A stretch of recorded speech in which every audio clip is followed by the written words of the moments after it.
Russia's treasury may run dry within a year, necessitating foreign investment, said outspoken Russian oligarch Oleg Deripaska at an economic conference in Siberia on Thursday.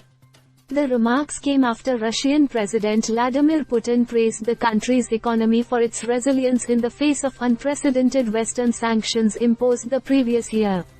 There will be no money already next year, we need foreign investors, he said in light of the Russia-Ukraine war, as per comments reported by TASS, a Russian state-owned news agency. The Russian oligarch called for an end to Moscow's war in Ukraine in the early days of the conflict in 2022.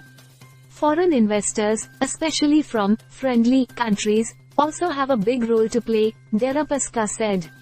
Foreign investments will depend on Russia's ability to make the right conditions and make its markets attractive, he was quoted as saying.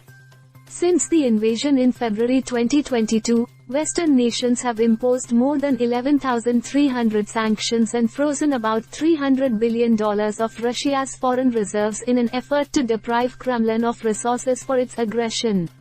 However, China has given the Russian government a financial lifeline by purchasing its energy, taking the place of Western suppliers of products like machinery and base metals. Yet, Moscow has a long way to go before it can recover the lost export money and other sources of income due to the sanctions.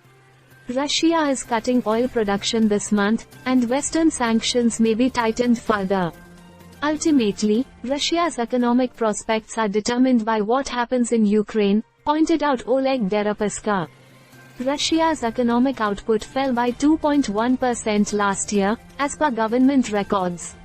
The country's revenue plunged 35% in January as compared to last year, while its expenditures jumped 59%.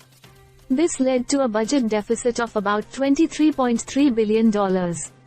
The value of the European Union's imports from Russia decreased by 51% between February and December of last year, according to data published on Friday.